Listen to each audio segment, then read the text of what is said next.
सुनने में ऐसा लगता है जैसे पूरे झारखंड में विकास की गंगा बहा रहे होंगे, लेकिन उनके द्वारा विकास कार्य का देखिए गंगा किधर बह रहा है। देखिएगा जरा, गंगा इधर बह रहा है। मुझे भानु जी से कोई व्यक्तिगत दुश्मनी नहीं है, लेकिन उनके द्वारा जब दो बार जिस चीज़ का शिलान्यास किया गया हो और उसका पानी किसान के खेत में न जा करके और उल्टी गंगा बहा रहा हो, तो ये कहना पड़ता है कि आपके नाम के आगे विकास पुरुष लगाने में हमें थोड़ा संकोच होता है। और माननीय भानु प्रताप शाही जी से मैं बड़ी विनम्रतापूर्वक ये सवाल पूछना चाहता हूँ कि दो बार आपने शिलान्यास किया है सर, आखिर किस बेसिस पे ये दो बार इसका शिलान्यास किया गया? जब पानी ही खेत में नहीं पहुंच रहा है तो हम कैसे माने कि आपका शिलान्यास किसानों के विकास करने के लिए किया गया था? हम कैसे ये कह सकते हैं कि किसान का विकास करने के लिए आप ये शिलान्यास किए थे? इसका तो सीधा सीधा असर ये दिख रहा है कि जो इंसान इसका टेंडर लिया होगा आप उसका विकास करना चाहते थे, जिसने ये ठेकेदारी किया आप उसका विकास करना चाहते थे, जिसने ये ठेकेदारी किया, जिसने इसमें ईटा मसाला जोड़ करके जैसे तैसे करके पैसा निकाल के चला गया, आप उसका विकास चाहते थे, आप किसानों का विकास नहीं चाहते थे। और किसानों का विकास चाह रहे होते आप तो आप इस पानी को जो उधर बह रहा है उस पानी को इधर बहा करके किसानों के खेत में पहुंचाते। लेकिन मैं 3 बार इस विषय पर आपसे सवाल पूछा हूं, आपका 3 बार यही कहना था कि फॉरेस्ट विभाग में ये मामला फंसा हुआ है। जब फॉरेस्ट विभाग में मामला फंसा हुआ है तो फिर 2 बार इसका शिलान्यास आपने कैसे कर दिया है? नमस्कार, मैं हूं ललन कुमार और आप अपना भारत महान देख रहे हैं। साथियों, आप झारखंड के निवासी होंगे तो आपको पता ही होगा कि झारखंड कितना बदहाल हो चुका है, झारखंड कितना बर्बाद हो चुका है। लेकिन हम आपको बता रहे हैं कि झारखंड कोई बदनाम और झारखंड बर्बाद कोई जन्म से नहीं है। झारखंड को बड़े ही सलीके से बर्बाद किया गया है। जी हाँ, जिस जगह पे हम खड़े हैं, जिस स्ट्रक्चर पर अभी हम खड़े दिखाई दे रहे होंगे, उधर आपको कुछ पानी बहता हुआ दिखाई दे रहा होगा। थोड़ा कैमरामैन को हम बोलेंगे थोड़ा सा कष्ट करके उसको भी दिखा दीजिए। और जिस स्ट्रक्चर पर हम खड़े हैं, ये स्ट्रक्चर जो है वो झारखंड की बर्बादी का एक छोटा सा कहानी है। जी हाँ, इस तरह के हज़ारों स्ट्रक्चर आपको पूरे झारखंड में मिल जाएंगे जो सब मिलकर झारखंड को बर्बाद कर रहे हैं। इसी तरह का जो स्ट्रक्चर है जो कि अधूरा पड़ा हुआ है, और अधूरा इसलिए पड़ा है क्योंकि यहाँ के जो जनप्रतिनिधि हैं, जो नेता हैं, जो टेंडर लेने वाले बड़े बड़े ठेकेदार हैं, ये सब सिर्फ अपना काम निकालने जानते हैं। ये सब बनाने में क्या होता है, टेंडर लोग लेते हैं, पैसा निकालते हैं, पैसा निकला और यहाँ से निकल गए। लेकिन जिस चीज़ के लिए, जिस उद्देश्य के लिए इसका निर्माण किया गया था वो उद्देश्य पूरा हुआ नहीं। इस स्ट्रक्चर को खड़ा करने का उद्देश्य ये था कि ये जो पानी यहाँ बह रहा है, पानी को किसान के खेत में बहाने के लिए ये स्ट्रक्चर बनाया गया था। जहाँ पे अभी हम खड़ा है, ये गढ़वा जिला का डंडे प्रखंड का बहुत ही बहुचर्चित एक जगह है केहुनिया नाला, आप नाम सुने होंगे। हम अभी उसी नाला के स्ट्रक्चर पर खड़े, अब खड़ा होकर के आपको भी हम बढ़िया नज़ारा आपको दिखा देते हैं। ये इधर देखिए, थोड़ा कैमरा उनको भी चाहेंगे कि आप इधर आ जाइए। आप बहुत उधर घूम लिए, अब इधर दिखा दीजिए।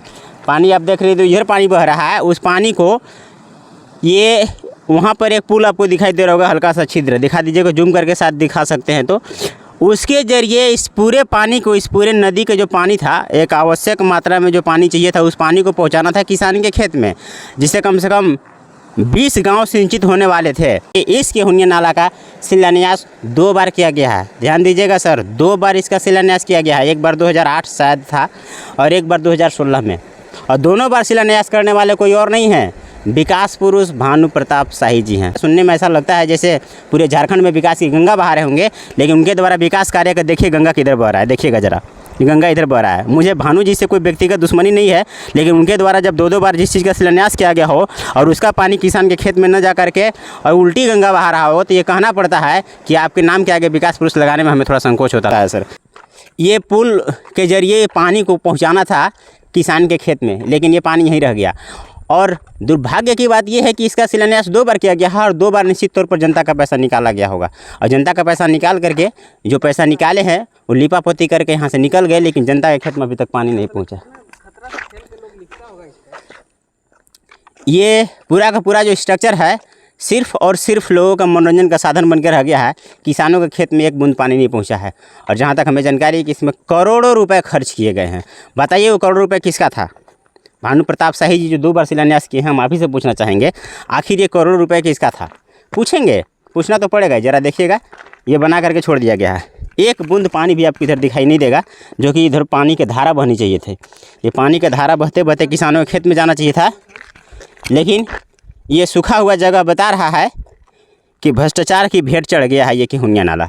और माननीय भानु प्रताप शाही जी से मैं बड़ी विनम्रतापूर्वक ये सवाल पूछना चाहता हूँ कि 2 बार आपने शिलान्यास किया है सर, आखिर किस बेसिस पे ये 2-2 बार इसका शिलान्यास किया गया? जब पानी ही खेत में नहीं पहुंच रहा है तो हम कैसे माने कि आपका शिलान्यास किसानों के विकास करने के लिए किया गया था? हम कैसे ये कह सकते हैं कि किसान का विकास करने के लिए आप ये शिलान्यास किए थे?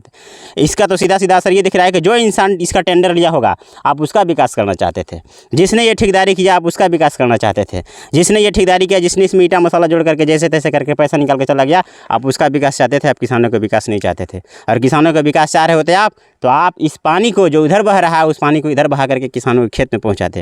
लेकिन मैं 3 बार इस विषय पर आपसे सवाल पूछा हूँ, आपका 3 बार यही कहना था कि फॉरेस्ट विभाग में ये मामला फंसा हुआ है। जब फॉरेस्ट विभाग में मामला फंसा हुआ है तो फिर 2 बार इसका शिलान्यास आपने कैसे कर दिया है? और हम कहेंगे कि जो भी इस वीडियो को देख रहा है आप भी सवाल करिए, क्योंकि ये पैसा न तो भानु जी का था, न छोटे राजा का था, ये पैसा हम सब का था, यहाँ के किसानों का था, यहाँ के गरीब का था, यहाँ के मजदूर का था पैसा। तो सवाल कौन पूछेगा?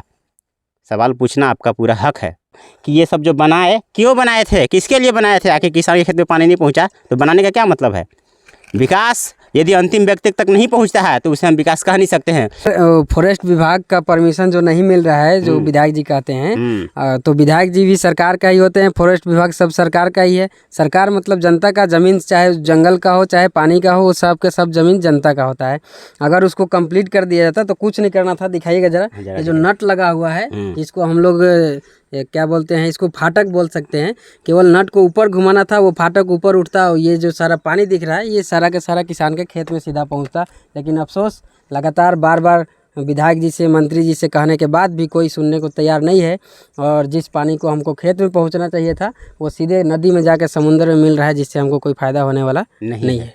अब बताइए कितना छोटा सा काम था, बस उधर जो टूट गया था उसको बना देना था। अब बाकी का जो नहर जो अभी बना नहीं था उसको कंप्लीट करना था। जबकि करोड़ों रुपए जब आप लगा दिए हैं सर, तो आखिर जनता के पास ये पानी पहुंचा ही नहीं तो उस करोड़ों रुपए का हम क्या करेंगे? अब हम आपसे सवाल पूछेंगे, करोड़ रुपये आप इसमें लगाए ही क्यों?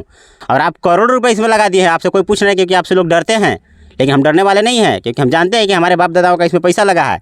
डंडे प्रखंड का जितना भी गरीब किसान, मजदूर, ठेला पर बेचने वाला, रिक्शा चलाने वाला, सब आदमी का पैसा लगा है, कोई विधायक और मंत्री का पैसा नहीं लगा है। और सबसे हम कहना चाहेंगे, जो भी लोग हैं जो इस वीडियो को देख रहे हैं, हम बता देना चाहेंगे सर आपका पैसा लगा है, ये सब आपके पैसे से बना हुआ है। और आप सवाल पूछिए जब मेरा पैसा लगा तो पानी मेरे खेत में क्यों नहीं पहुँचा?